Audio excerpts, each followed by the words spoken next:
નમસ્કાર મિત્રો, આપ સૌ ઠાકોર સમાજના ભાઈઓને મારી રમેશ ડી વાદણિયાની ખાસ એક અપીલ છે કે સોશિયલ મીડિયામાં આપણે એકબીજાના વિશે ખોટી કોમેન્ટો કરી વિવાદ ઊભો ના કરીએ અને સામાજિક એકતા અને શિસ્ત સંપ સમાજના દરેક વ્યક્તિએ એકબીજાના સુખ દુઃખમાં સાથ આપવો અને પરસ્પર ભાઈચારો જાળવી રાખવો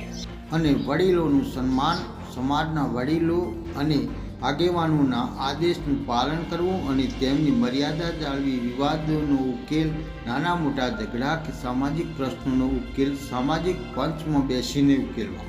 જ્યારે સમાજમાં શિક્ષણ અને જાગૃતિ સૌથી મહત્વનું છે, શિક્ષણ પર ભાર દીકરા અને દીકરી બંનેને ઉચ્ચ અભ્યાસ કરાવી પગભર બનાવવા, વ્યસન મુક્તિ, દારૂ, જુગાર અને અન્ય ખરાબ વ્યસનોથી યુવા પેઢીને દૂર રાખવી, વ્યસન મુક્ત સમાજનું નિર્માણ કરો તેમજ સામાજિક રિવાજોમાં સુધારા કરો, ખર્ચ ઘટાડો, સમૂહ લગ્ન અને લગ્ન પ્રસંગમાં થતા ખોટા ભૂકા અને દેખાડા બંધ કરી સમૂહ લગ્ન અને પ્રાધાન્ય આપવું, કુરિવાજોનો ત્યાગ, લગ્નમાં આપવા લેવામાં આવતા કર્યાવર દહેજની પ્રથા બંધ કરવી અથવા મર્યાદિત કરવી, મરણ પ્રસંગમાં મૃત્યુ પાછળ કરવામાં આવતા ખોટા જમણવારને બિનજરૂરી ખર્ચાઓ પર પ્રતિબંધ મૂકવો.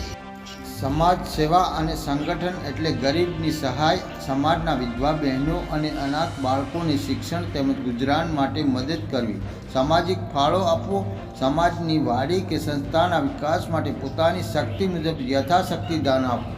તો હવે વારસાની ચાલો સંગઠન માટે શિક્ષણના દીવા પ્રગટાવીએ, વ્યસનોને દેશવટો આપીએ, સંપ અને સહકારથી ઠાકોર સમાજનું નામ રોશન કરીએ. બોલો સદારામ બાપાની જય.